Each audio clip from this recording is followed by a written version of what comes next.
Ebana, kwa sasa story kubwa ni issue nzima ya watu kutoka na nyeti za watu. Ni wa kiume. Wanaume. Jamani. Unaogopa? Mimi naogopa kwa sababu hii teknolojia ipo kwa watu wachache. Sasa ikiwa kwa watu wengi inakuaje? Kuna watu wengi sana, kitawalamba. Itakuwa ni kama namna kufanyana visasi. Maex watatuua kwa staili hii. Una maex wa kukufanyia? Wewe huna kumfanyia? Hapana. Ebana, story kubwa kwa sasa ni story ya matukio ambayo kimsingi bado jeshi la polisi alijathibitisha kwamba ni kweli hicho kitu kinatokea au ni mitazamo tu ya watu mtaani. Story ni kwamba ilianzia huko Songwe, Mbeya. Sawa? Ilianzia huko. Hii ni mara baada ya watu 4 unaambiwa mpaka sasa wameuawa na wengine 4 wamejeruhiwa kutokana na story ya kuwa kuna mtu bwana akikushika hivi kwenye bega lako anasepa na nyeti zako. Na hii imewakuta wanaume ambao mkasa huu umewakuta huko Songwe, lakini pia sio Songwe peke yake, hadi Dar es Salaam Kimara kwetu kule kimetokea nacho Yorani ndogo. Ujue mimi nimewahi kuisikia hii story. Sio leo, sio jana. Makete? Sio Makete. Nikwaga natengeneza kucha Mwenge. Yule anayenitengeneza kucha amewahi nisimulia story kama hii. Alivyonihadithia na mimi nikakataa, yani nikasema hamna kitu kama hicho. Akasema na si hatuna uhakika, lakini huyo mtu alienda dukani kwa mtu. Alivyofika akaulizia kitu, sijui akamwambia hana, sijui akamgusa, alivyomgusa yule kaka akaanza kupiga kelele kwamba haoni sehemu zake za siri. Watu walivyojaa pale ikabidi wamchukue huyo mtu na huyo anayelalamika kwamba ameibiwa sehemu zake. And then wakaenda kituo cha polisi cha pale Mwenge. Unaona? Kwa baada ya hapo anasema sijui ilikuwaje, sijui kama alimrudishia au ni nini. I'm sure ukienda Mwenge pale kutakuwa na kesi kama hii. Lakini kama unavyofahamu serikali haiamini mambo ya kishirikina. Kwa sababu hayo ni mambo ya kishirikina, ndio. So haiamini. Hata ukimsikiza Kamanda Asenga kule Songwe sasa anasema kabisa kwamba hizi ni imani potofu ambazo wanapotosha jamii, mpaka kuna watu wengine ambao wamepigwa kimsingi hawana hatia.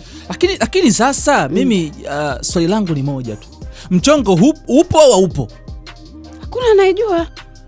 Kwa sababu nimeona comment ya mtu leo kwenye post ya Mauasama. Maana Mauasama aliandika Mungu awalindie mazaga wanaume. And then mtu akacomment akaandika kwanza tujue alikuwa nazo tangu mwanzo. Kesi kishakuwa ya watu zaidi ya wawili na kidogo inakuwa na utata kidogo. Alafu unajua sehemu zenyewe ni za siri. So you don't know kama zilikuwepo au hazikuwepo, lakini au kama maana anasema kwamba inakuwa kidogo kidunchu. Au waliona Wakimara waliona ikabaki kama nukta. Of course kuna jamaa amefanya mahojiano na Millard Ayo na kufunguka jinsi ambavyo scenario nzima ilikuwepo. Labda pengine tuwawekee hapa waone jinsi ambavyo jamaa alikuwa anazungumzia hiki kisa cha jamaa kupoteza uume wake. Huyu ni dereva bodaboda ndio kilimkuta hichi kisa pale Kimara. Na jamaa uzuri sasa, kabla ya wananchi kufanya maamuzi polisi walifika. Lakini jamaa alipohojiwa na washikaji akanasema kwamba mpaka aje shehe mkuu au aende sio mambo hajataja jina. Walikuwa wanataja wale wa pembeni. Umeelewa? Huyu jamaa alikuwa anasimulia hapa akasema kwamba sio vizuri kuweka jina la mchungaji, lakini alisema inabidi akaombewe na mchungaji fulani, yani kifupi maombi ndio atakayorudisha zaga. Sijui ndaga wapi. Hebu tu mtazame huyu jamaa akielezea kuhusiana hili. Fundaeli Richard Marando ama MC Rich K, ni mkazi wa hapa Kimara mwisho. Barabara hii ya kwenda Bonyokwa ni karibu na Aga Khan zamani, au unaweza ukasema ni kwa Kampelo au kama Mtambo Street. Tukio limetokea Mtambo Street. Jamaa walikuwa wanaendelea na shughuli zao. Huyu jamaa ambaye nimemkuta tukio, ambayo sehemu zake za siri zimeyeyuka, alikuwa anaendelea na shughuli zake. Sasa jamaa akaja kama akamwomba change. Bwana naomba chenchi. Jamaa akamwambia bwana mimi sina. Akamwambia basi nipe jero. Akamwambia mimi jero sina. Akaenda akamgonga kwenye bega. Basi poa mwanangu. Hayo kashafika tayari. Kusema poa, jamaa akaanza kuvibrate. kuvibrate kama akawa amepagawa sasa. Ni kijana tu hapa anajishughulisha na shughuli zake za ufundi wa pikipiki. Kuvibrate, anakuja anawaambia wale marafiki zake pale, bwana mimi sehemu zangu za siri zipo. Azipo, acha utani. Wakati muda huo walikuwa wanapiga story za Tunduma za mtandao. Tumeona Tunduma watu wakiondoka, tulikuwa tunachukulia tu masiala, tunapiga story tunacheka. Kweli jamaa kama John muone. Kweli kuangalia kweli kimebaki yani kinukta. Sasa ndo kuangalia mshikaji yuko wapi? Kumwangalia amesimama hapo. Watu wambia wewe mbona umeenda nini? Tukaanza kumkimbiza. Hapo kwanza anataka kuchukua kwa Masai tena. Anataka kuchukua kwa Masai tena, kuna Masai alikuwa amesimama hapa. No, sasa nakushika tu bega moja. Unamshikaje bega? Wewe usinishike. No, kuna ile unajua kuna ile mimi kunishika mwilini ndo sitakaji. Mfano. Mtu hapa umesimama sehemu hivi. Useme labda kwenye daladala. Sikiliza anakuja na kushika sister. Mimi hiyo sitaki. Kwani ukiongea kwa sauti kwani nyinyi nzuri haijawakuta ila watu zingepotea sana. Unajaribu kusema nini? Yani zingepotea. Kwa nini?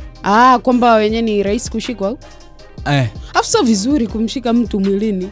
Yaani haijalishi unamshika vibaya au vizuri, ila sio vizuri. Wewe una mwili wako, ushike mwili wako. Yaani wewe unaendaje mtu umjui unaanza si uongee kwa sauti. Kwani unahisi Mungu alitupa sauti za nini?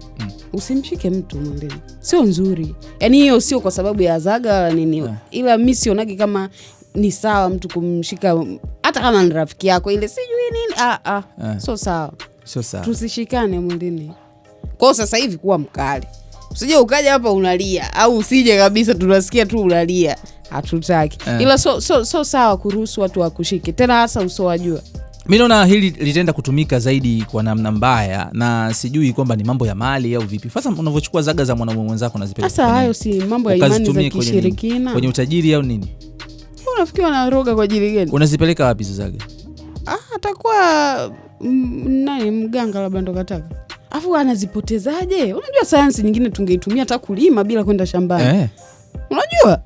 Kwa mchongo na kuwa upo, unakuwa mdogo. Mimi sijashuhudia lakini yasemwayo ndo hivyo kwa madai yao. Kuna baadhi ya watu hii kitu teknolojia kikubwa ambacho tunatakiwa kumwomba Mungu Sarafina ni kwamba hii teknolojia isifike kwa baadhi ya watu.